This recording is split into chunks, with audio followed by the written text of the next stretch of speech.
possibly Casey Hahey. Big ambitions, buddy, Big, but big ambitions. We're still figuring this thing out, though. Welcome to the show. It's Monday Mornings with Mitch on a Thursday, and we get to introduce a really special guest. If you're ingrained in Missouri folklore by any means, or fables, or anything Missouri, you know this man. I mean, he's statue-worthy career at the University of Missouri. If you don't, you're living under a rock. Let me introduce this man. 2004 EA Sports High School Player of the Year. 2007 Big 12 Offensive Player of the Year. Also a Heisman finalist. What did he do after that? Well, he went on to have a 14-year career and made a lot of cheese. Please welcome to the show, father of three, friend to many, William Chase Daniel. Yes. yes. And I gotta let him in. Bring him in. He's backstage, ladies and gentlemen, but here he comes. There's the kid. There What's he up, is. guys? Chase, Hey. my friend. How's it going? How is, buddy, first of all, great. We've been looking forward to this for some time. You have been moving and shaking because, Yes. like since you retired, it was NFL Network. It was it Fox Sports 1, and now you're with ESPN doing college football, NFL football, and congratulations next month doing your NFL Live on Thank ESPN, you. dude. That is Thank you. I fantastic. Have you appreciate that. found Yeah. time to take a step back? You know, not really. This is honestly the first time in like 2 years, really since I've been playing, that I've got like an off season, because like when we are going, right, Mitch, like we're so used to, I played 14 years in the NFL. We're so used to, hey, here's the season, and you're just like, every day is busy, every single time. You get no breaks, none of that stuff. And this is the first year where I've gotten, and it just started after Super Bowl, there's been a little bit of a lag, and it's been really, really good to just like calm down and just relax. And like, you know me, like I have so many ideas like up my sleeve, and like so many like things that I want to do that I know are going to work. And it's been really cool because, after football, to me, it was either going to be, all right, I'm going to coach or I'm going to do media, because I obviously want to be part of the game, because the game's given me so much. I want to be able to give them back. And it's been a crazy time since I retired. And like my wife, I mean, there's just no way I could go into coaching. Like you've seen them, right? Like I love my kids too much. Like that, you know what I mean? Like it's just one of those things where I love my kids so much. And so this has been a really, really good time of year until like March, of just like really getting to work on all my digital stuff that I want to do. I can't really turn the camera because it's fixed, but I have a huge whiteboard here. And it's like I'm in the quarterback room, but I'm writing down, okay, here's what I want to do, and here's the stuff, and here's what digital course, and here's the. So it's been really cool. I've really enjoyed the media part of things for sure. Well, you have a gift. Yeah. That you have a gift, and the fun thing is you've thrived on like sports talk shows. Also, you got to do your ones and twos in the booth this past year, which I know is something you've absolutely wanted to do. And you've got the good thing called the breakdown, right? And where you get to go down, you get to break down plays. You love film. Is there one kind of space in this media realm that you feel more comfortable in? That's a great question, and so like you hit it, because like I was one of the first dudes, luckily have a good agent, to my last year of playing, I was on NFL Network. So I was on the Monday show. So instead of having time off on Monday, I decided, hey, let me go on there. Let me be on Monday. I think it was like Monday Night Football, like recap or whatever it is, their late night show. And so I got to do that while I was playing.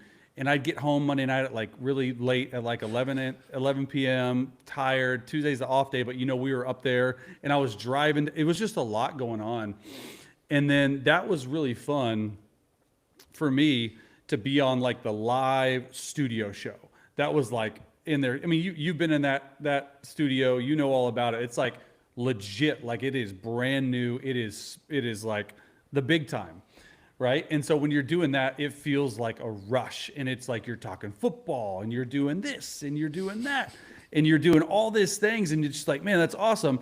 And then all of a sudden it ends. So that next year it was like, okay, now let me build the digital side of things, because I feel really comfortable with the studio show, and I still did a show or two with NFL Network on Fridays, but it was really like I did a podcast with Trey Wingo, and I was just trying to see like the first 2 years, like what I liked, but also kept it really, really, really, really feasible for me to be here for my family. Like I coach my kids' flag football teams.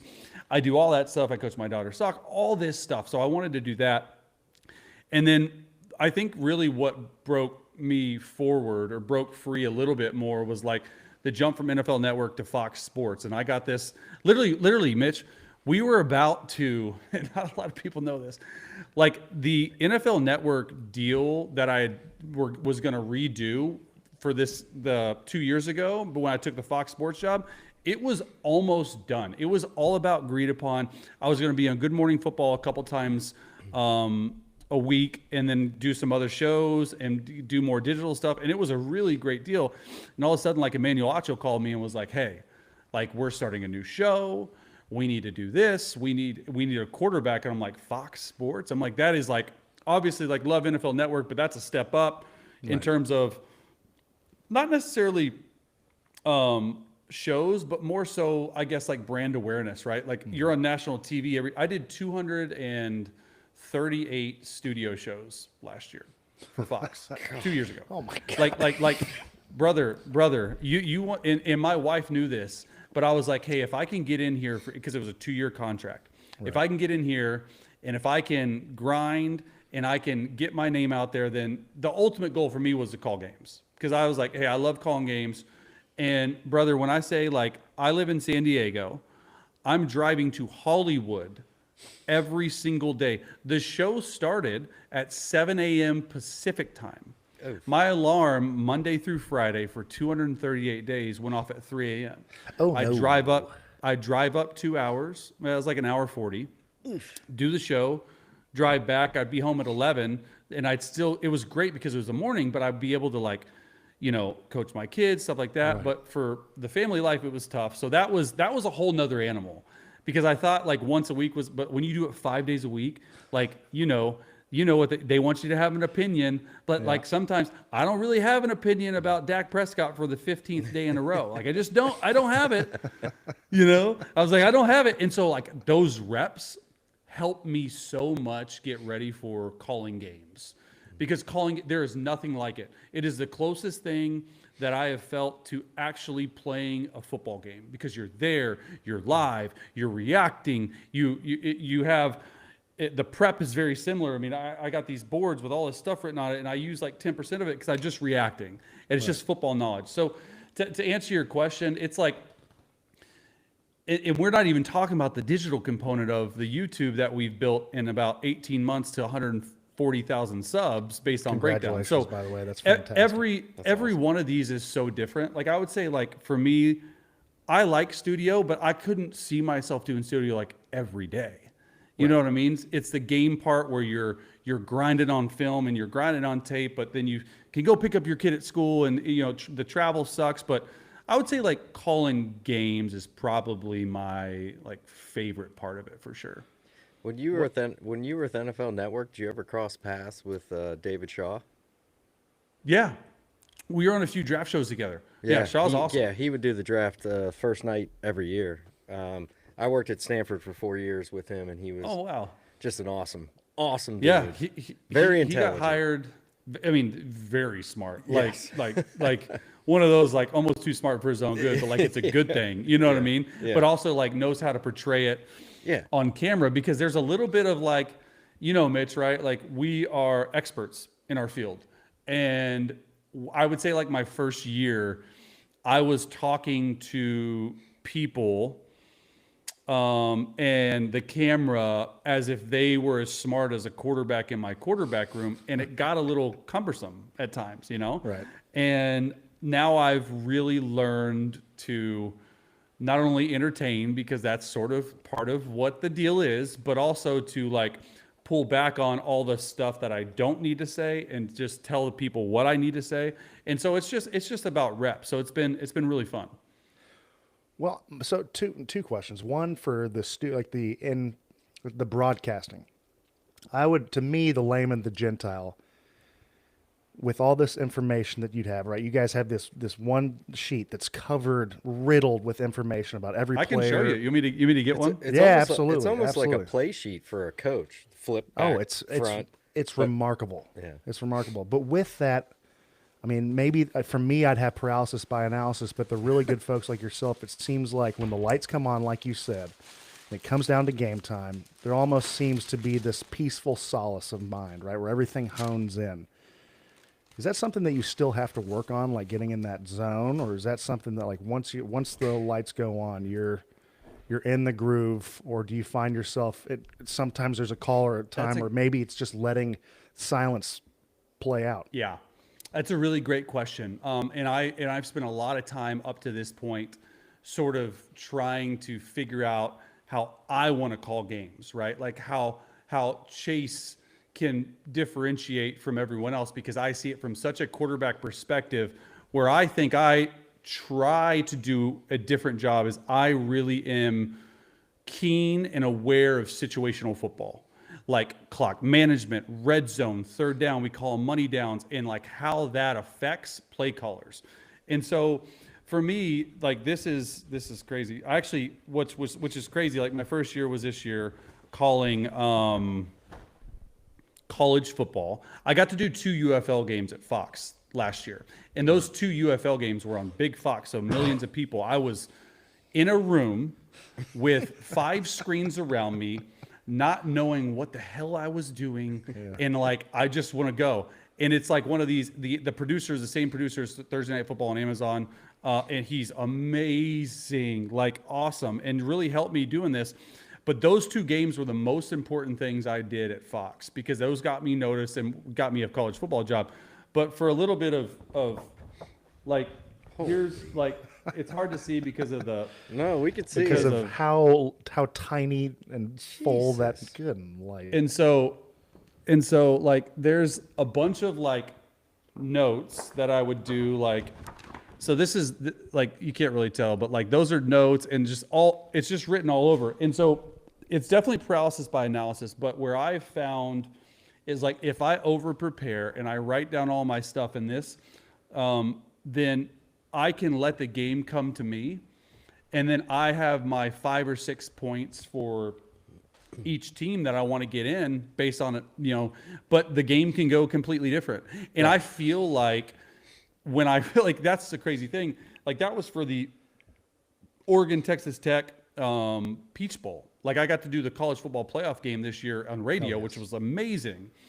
But it's one of those things where I think when I started, I was giving too much information, but like you said, silence, you can let it breathe, man. Like you can let it breathe. And I think that's the cool thing about what's happening is, I did 16 games. That's it. Like, I'm just going to continue to get better, and I love it. And there's going to be some opportunities to call some really good games because, I see it a certain way.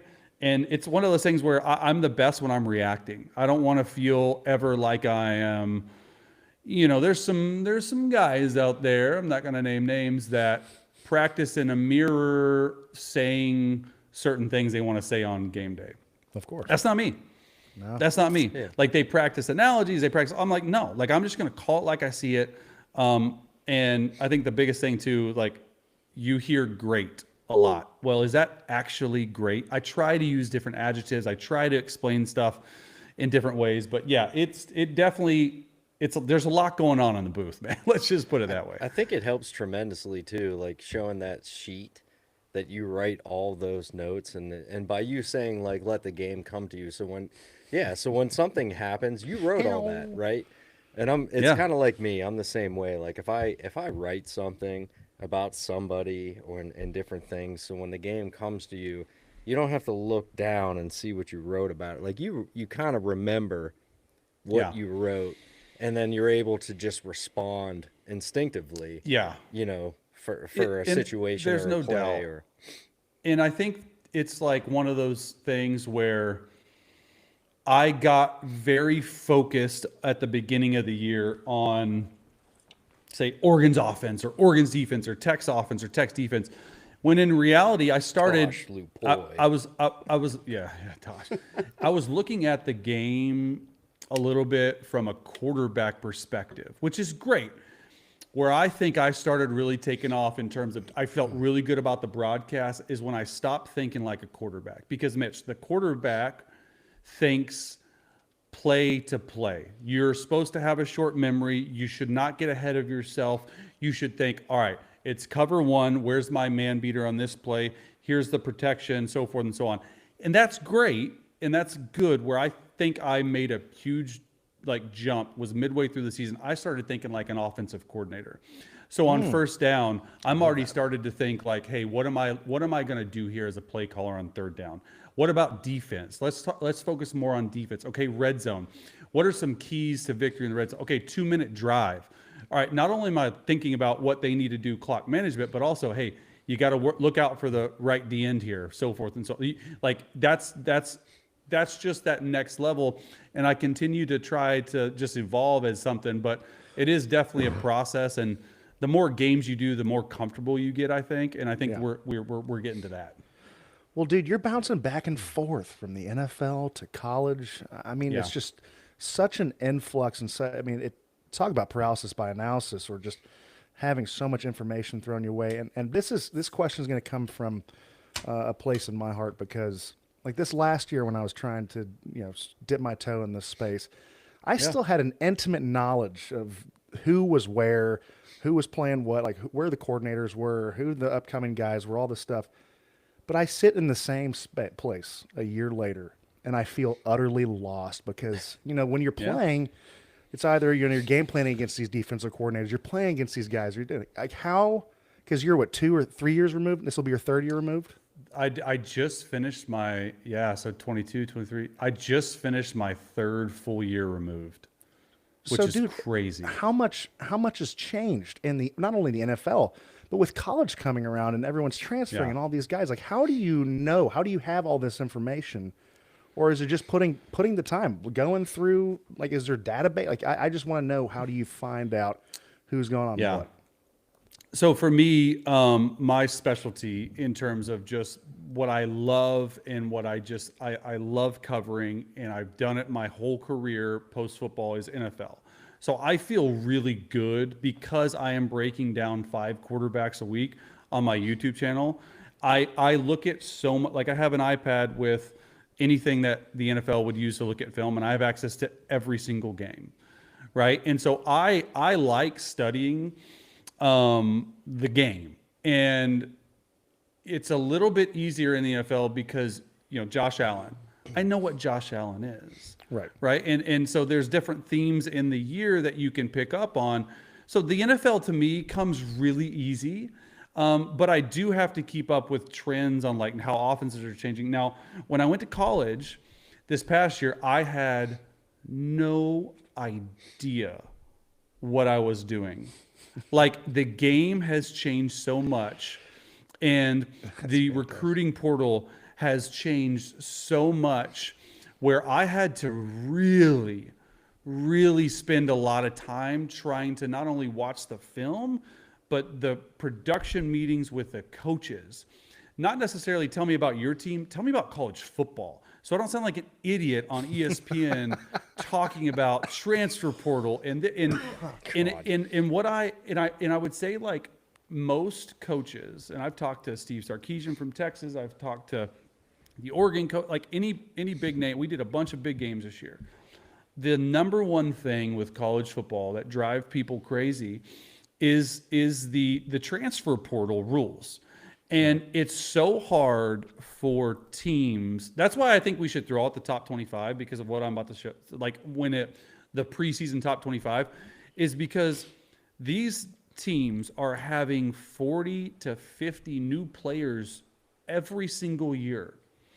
And so these coaches have 6 months to get them ready. Yeah. So they are installing much less than what they would do. And teams are not peaking until the college football playoff because these teams haven't played together. They haven't sweat together. They haven't bled together. They haven't done any of this. And every single coach tells me the same thing. It's literally like these fluff games they're literally like preseason games. They're literally trying to figure it out. I honestly feel like, and I've said this for years, there should not be a preseason ranking of any sort in college football until like at least week 5, maybe? Yeah. Week 4? Yeah. Because, I mean, if you think about it, this past season, you know, what, Penn State was ranked number 2? Preseason?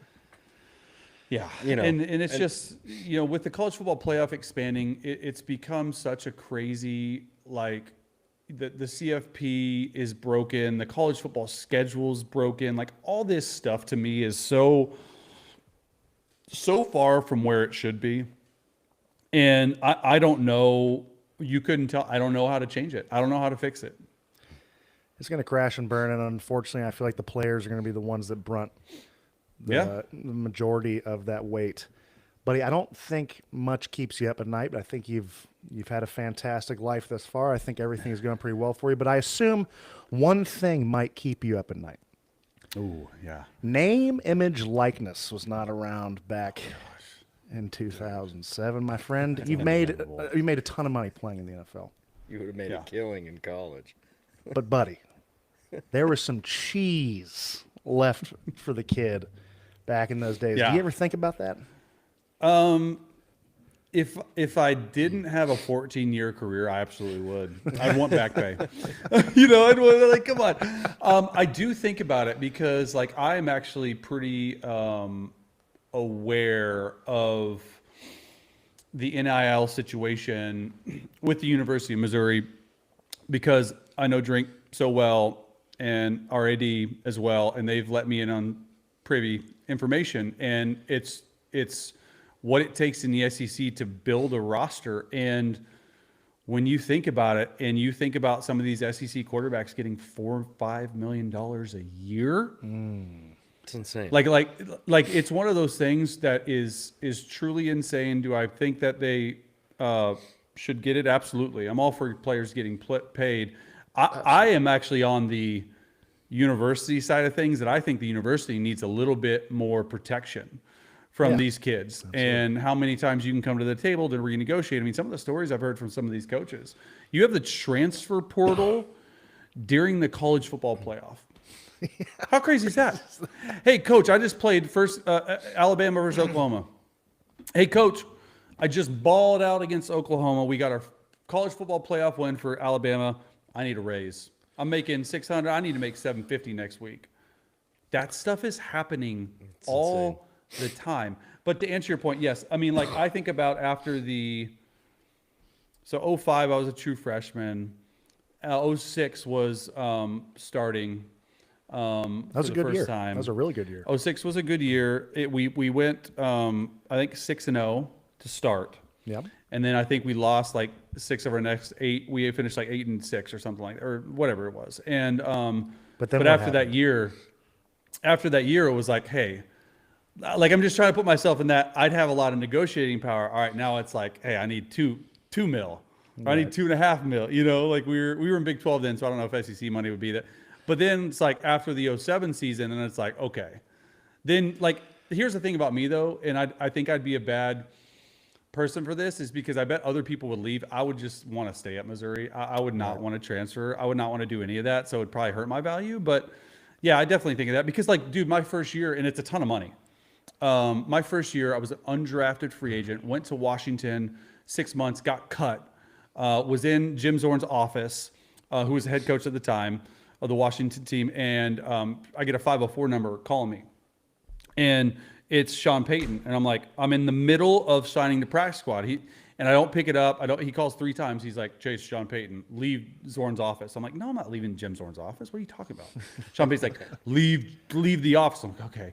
Go out there. Hey, we want to put you on practice squad for 2 years, sign you to active, be the third guy behind Mark Brunell, Drew Brees, yada, yada, yada. I'm like, okay. So end up doing that, win a Super Bowl my first year, which is nuts. I did absolutely nothing. I rode the bench and wrote and did some donut orders. No one but can it was take awesome. that shit away from you, dude. Yeah, No one. and no, and but to your point, I'm pretty sure. Don't quote me, but I'm pretty sure league minimum in 2009 was around $250,000. That sounds right. And so when I made $250,000, that's not even that's before taxes, So when I was like, I am so insanely rich. This is amazing. Yeah.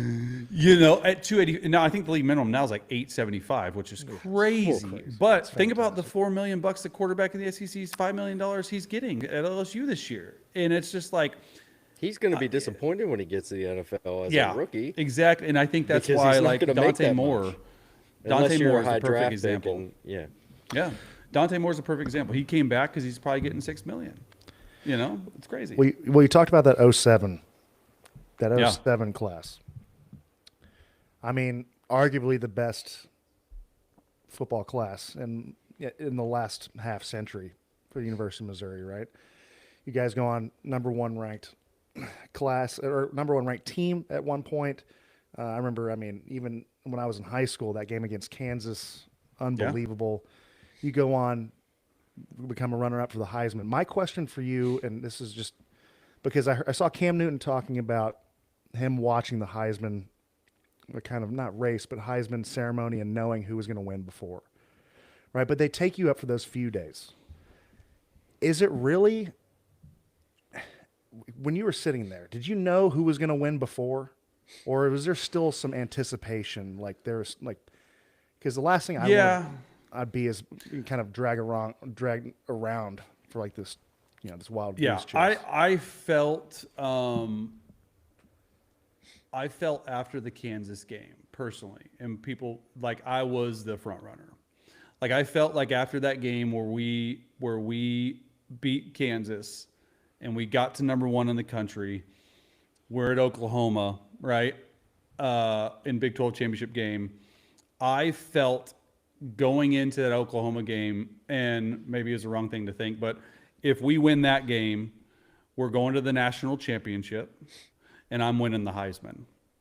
And we're a half away from it. As soon as we lost that game, I'm like, okay, I'm not winning the Heisman, but I'm glad I got invited.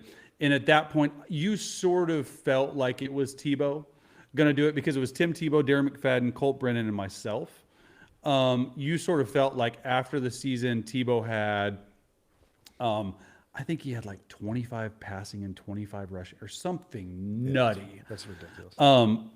So I felt like that was it. And then at that point, it took all the pressure off to where I was just able to invite as many coaches as I could, as many family members as I could, to just be like, this tells you, and I'm getting sort of goosebumps about it, this tells you a little bit about the University of Missouri, where we came from, where we're headed, where we're here now. And so I looked at that as like a huge blessing in terms of like putting the University of Missouri on a national level that they haven't seen in a really long time. And so that's sort of the mentality I took into that week.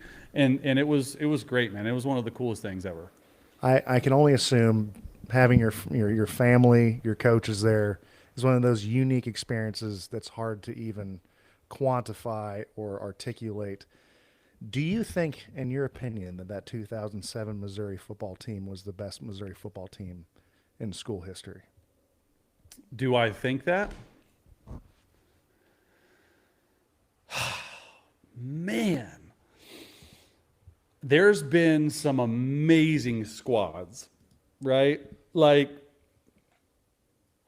well, let's just do this. Well, I mean, like, Let's there do were this. some Let's great work teams backwards. in the 60s and stuff, right? Like, There were some great teams in the 60s. Like, yeah, I would say like Common Era. Like the 60s Common teams were like, they were one. That was the last time they were one. Right.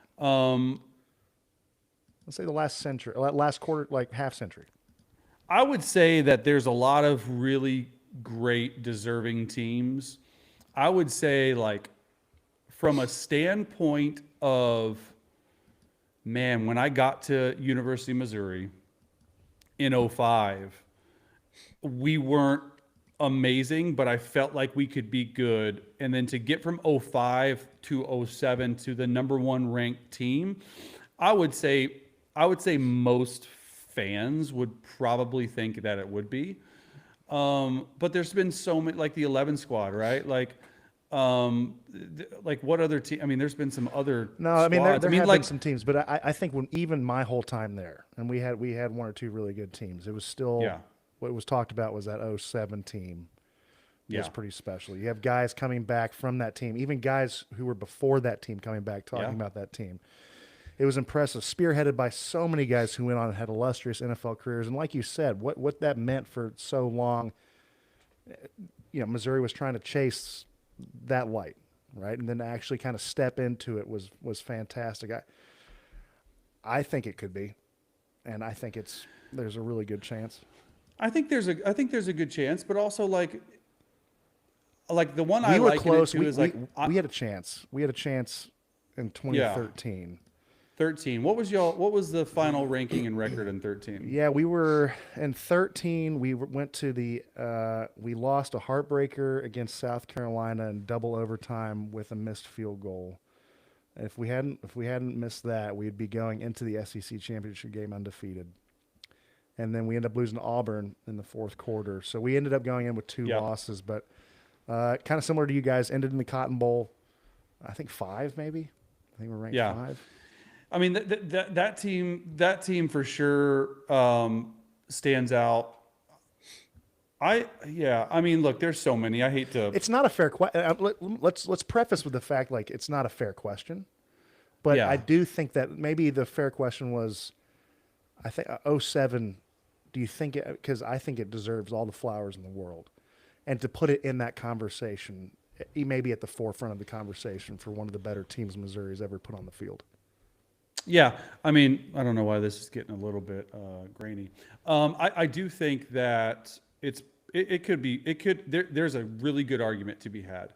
I would take our offense up against anyone. I really would. Yeah. Like I think our offense to me was really good that year. I don't know. I don't want to start anything because I know a lot of I know a lot of different people are there. Am I blurry to you guys? Why is this doing this? No, you're good.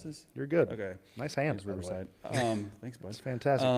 Well, hey, so the only thing you have to worry about. There's a lot of good stories about it. The only thing you have to worry about is online beef, right? And that's something you're already kind of you're calloused. I went through your socials. Like, you got to tell me what's going on with people thinking the backwards hats got something. I mean, you're not. I know. Let that shit fly, dude.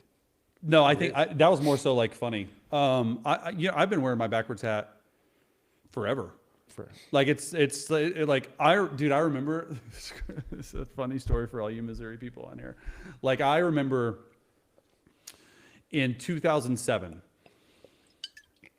I finally got Coach Pinkle to allow quarterbacks to wear a hat on the sideline. Like I wanted to wear a hat. Like this is like most people don't know this. I just wanted to wear a hat because I thought it was like it's just a hat. Coach Pinkle had this crazy rule: no hats on the sideline, bro. When I got there freshman year, I bugged him at least 5 times a year. In 05, and I always didn't start. 06, coach, I'm starting. I'm the starting quarterback. Coach, can we get hats, please? Can we just wear hats? Like I want a hat. And he's like, no. 06. Okay, so then 07. Yeah, I'm blurry, right? I don't know why. You're not blurry on my end, dog. No, your camera like went out of focus or something. Yeah. No, you're good. Touch something real quick. No, you're good. Hold on my end, he's not. We're live. Let me just make sure. That's okay. Live is fine. Live is fine. I want to ask him about that. I want to ask him about that 05 when he got in. Casey, you ever heard of Brad Smith? That's better. So anyway, wait, let me tell the story. So the 07, that's better. Sorry, I fixed it. I think we started off like 3-0, 4-0, whatever. And I just went in for my second or third time of the year. I'm like, Coach, can we wear hats? And as I'm walking, I'm like, Coach, can we wear hats? As I'm walking out, he goes, yes. I'll go, wait, what? And I'm like, he's like, don't ask again, get out. I'm like, okay. Like I caught him on a great day. And so literally I go right, now, I go right back. I go right down to Don Barnes and I'm like, Coach said we can wear hats. Give me hats. And there's a been a bunch of stuff since then. Like I just wore my hat backwards and on the sideline. And I can't tell you how many people still be like, you wearing your hat backwards. Like it was just like a weird thing. And then like, you know, people still, they think there's an age limit on wearing their hat backwards. Sure. And I think it's hilarious. And so I've just sort of gone to it with, I'm like, dude, like if you look at any of my socials or anything, it's a backwards hat.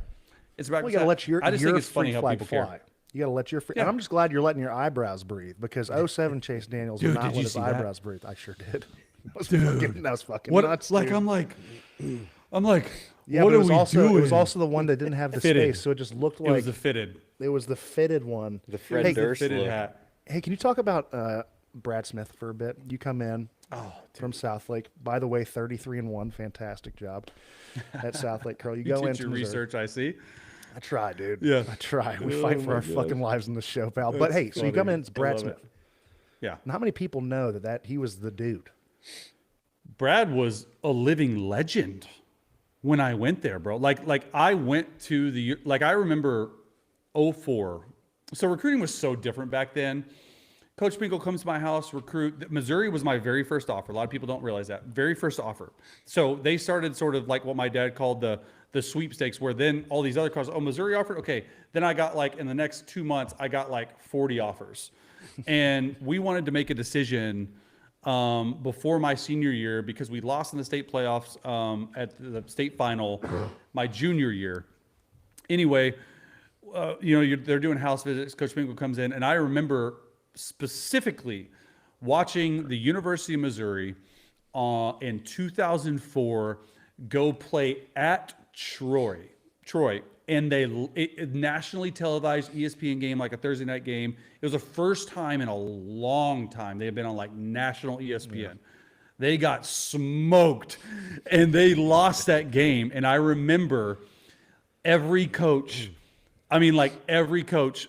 Are you still committed? Are you still there? I'm like, yes, yeah, of course yeah. But anyway, like the whole thing was like, come learn behind Brad Smith. We're changing our offense this year in 05, which was my freshman year, to fit Brad Smith's running ability. The spread it out, Coach Christensen, Coach Yost, like 5 wide, but we're gonna run it, we're gonna throw it, and we're gonna make the offense exactly like your high school offense. Like identical. And so they're going to come in and you're going to be behind Brad Smith. You know, you could be third, fourth. There was Chase Patton and Brandon Coleman there. And I remember when I got up to campus, I stayed with a bunch of seniors in summer conditioning. Eck and Shug were their names. Brad Ekwereku and Shug, Monte Wyrick. And like, they just opened my eyes to how hard it takes to work. But I say all this because I went in with the mindset of, okay, I'm just going to redshirt my freshman year. I'm going to be fine with not doing anything and just get better, get stronger, get faster. Well, my high school coach, who's like a living legend, Coach Dodge, got wind of my ideology and how I'm thinking and was like, what are you doing? Go in and try to take Brad Smith's job. I'm like, it's Brad Smith. Like, I can't take his job. So anyway, training camp goes by. I'm at 4, and all of a sudden we start balling out in scrimmages. We start playing well, and I'll always remember this. Coach Pinkle comes in, calls me into his office last day of camp, and is like, we want to burn your red shirt. I'm like, but you got Brad. Why do you want to burn my red shirt? Talk to your dad. We want you to be a backup. We want to play you 1 or 2 series a game to get you ready for 06. I'm like, oh my gosh. Okay. So we talked, long story short, talk with Brad. And Brad that year, dude, I'm telling you, for how much he taught me, because I'm a freshman. I'm like swimming. I'm like, I don't know what's happening. Brad's a redshirt senior or a senior. He teaches me so much in what it means to be a college quarterback. Like, he was the perfect guy to learn from. And even though we had such contrasting styles, it was one of those things where I don't think he knows how much he helped me get ready for that 06 season. And because there was times like the Iowa State game where he got knocked out of the game. We're down 10 and it's the 4th quarter, and I come in and I throw a touchdown to Sean Coffey. I take us down to win the game. on a last second field goal, and Brad he's knocked out. He's the first guy there to congratulate me as I'm walking off the field. And I remember like asking, there was all this controversy, which should never have been, but like in the papers after, is this your? I'm like, no, this is Brad Smith's team, and sure enough, it was. He led us to the Independence Bowl, biggest I think come from behind win in bowl history. But yeah, Brad to me was like, he was one of the main reasons I went to the University of Missouri. Well, he was an all-encompassing athlete. I think is the thing that people even better sleep on, person too. An unbelievable person from all accounts. One thing I wanted you to chat about, kind of speaking on that role of being the backup quarterback. You were on, I believe, 6 different NFL teams, right? There's a lot. I think it might have been 7. Well, I think you did Saints twice. You went back to Saints twice, so you made 7 stops. But you had, well, no, you're right. You're absolutely right. The Washington Redskins. Yep, Redskins were first one for like 6 months. That was the first one. Yeah. But you're with Drew Brees. You're with Alex Smith. You're with Carson Wentz. You're with Mitchell Trubisky. You're with Matthew Stafford, and you're with old buddy out in California, Herbie. Every one of these guys processes information differently. Every one of these guys has different personalities. You, in some of these rooms, are the younger guy. In some of these rooms, you're the old vet. I always found the relationship between starting quarterback and backup quarterback to be so instrumental in the success of the team. Also, it's one of the most under-heralded positions to be. And I think we saw it last NFL season when a lot of guys had to step in. How do you... First of all, when you step into a room or you've been with these guys for a bit, how do you figure out what this guy needs from me? Yeah. How do I best help him process information? Do I need to be a student to him right now, or do I need to be a guy who's a mentor to him? Like, how do you figure that out on the fly? Man, you put it so perfectly because you lived it and you saw the interaction day to day. So you understand this, especially being a center more than anyone. And I think that my biggest asset to NFL teams was how I was able to change to each situation, and almost like a chameleon, right? You like in New Orleans, it was, hey, you're the third string guy. Learn, just soak up, sponge. And I'm telling you, that first year, I mean, I have thousands of pages of notes of what Drew Brees and Sean Payton did. Like, it was like, I can go back to a date in 2009 and tell you exactly what was said in a team meeting. And that process led to 2010, where I was given the chance to compete for a backup, right? And at that point, my career, I don't know, like, it was undrafted, third string, like it was, nothing was promised, right? They bring in Patrick Ramsey, and we end up competing, and I won the job, and I was Drew's backup 10, 11, 12, and I think that part of the whole situation for me was like, you're learning from one of the best to ever do it. Shut your mouth, listen, and take as many notes as humanly possible, because you're going to be able to use this stuff as you further your career. And that was probably the best thing that ever could have happened to me in terms of how to act like a quarterback and backup quarterback and live, eat, sleep, breathe, whatever. Well, fast forward to 2013 when I signed with Andy Reid and the Chiefs. That was very much Alex Smith got traded, first round, number 1 overall pick comes in, gets traded, and that became now a completely different person than Drew Brees. Me and Drew are like, Drew is like a character. Like, people don't realize that. Like, we're in the quarterback room, just us studying, and we're singing that Young Jeezy song, All White Everything, like blasting music, like sing it, like having fun, like all this stuff. And when it's time to lock in, we lock in. Alex, to this day, he had never watched film with his backup quarterback until I got to Kansas City, which I thought wild. That's it's crazy. And he told me that story after I played with him, And he's like, you open my mind a little bit to something completely different. Like your job as a backup quarterback is the number one thing. The number one thing is to do anything and everything that is needed to prepare the starter to play. And you have to check your humility, bro. Right. Like you really do, because it's not only the relationship between the backup and the starters is that important, but it also, the whole team can tell. If there's a backup quarterback trying to, slyly take a starter's job, then it's not a good thing, right? It's not a good relationship. And so that was good. And then when I got to Philly with Carson, it was very much, okay, I'm now at a new spot in my career to now where I'm the mentor.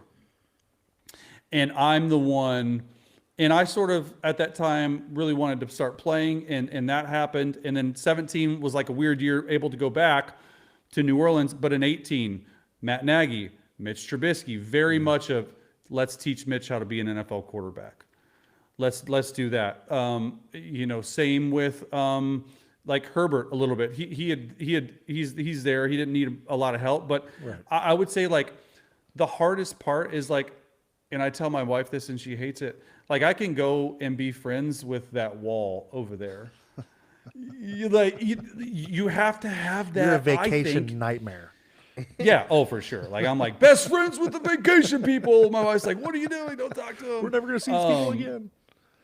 And I think that is so important because you really have to check your ego at the door, because ultimately, right, get the starter ready, but also like play really well when the time comes. Right. And if you want to have a 14-year career, but also at the end of my career, I view myself as like a coach. Coaches view myself as a coach. And so there's so many different aspects of that goes into it. I mean, you could have a whole podcast on just the psychological effects on it. Like how, like every quarterback that I had that I backed up, first of all, never got hurt. That's why I only played five games, which, is fine. But second of all, it would always like, they would come straight off the sideline and they'd come to me. Right. Because I'm like, hey, because I prided myself on like, hey, what is going on here? And so it's just such it's a very tight knit group, I would say. I mean, you know that better than anyone. No, I always found it fascinating, the relationship between the starter and the backup quarterback. It felt way more, it's intimate, might not be the right way because there's a connotation to that, but it felt there's this intimacy between the starter and the backup.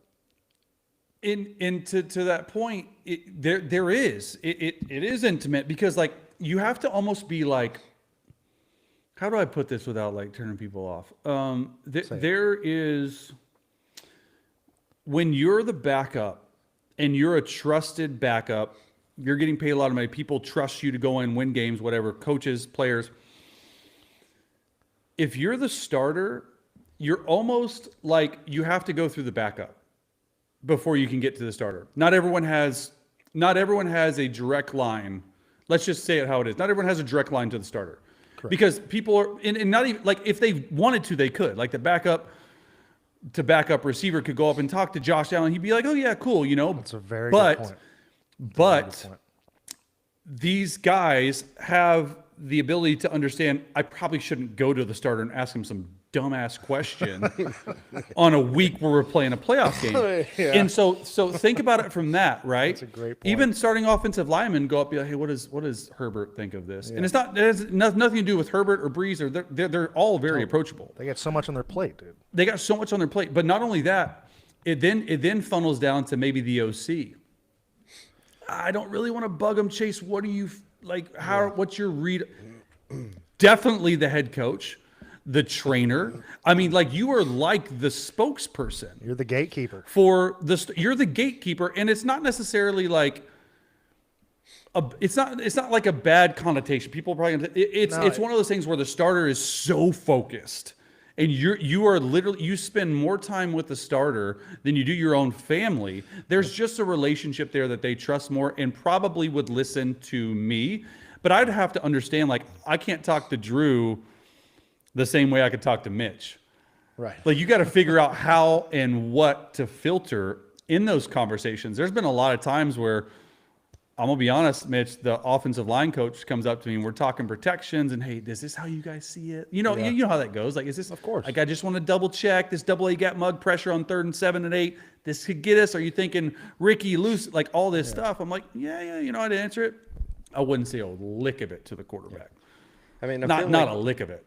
I feel like it would be a little different, like with Drew Brees. Obviously, you know, if he comes to you and asks you for advice, you give it, but Yeah. you're not really running up to him and being like, "Hey, Drew, you know, what did you see on that? You know, whatever." But like someone like a Mitch Trubisky that was younger than you, I'm sure he can come with you with advice and be like, "Hey, dude, like, what did I do wrong there?" Not Yeah. necessarily wrong, but like, you know, what advice? What'd you see?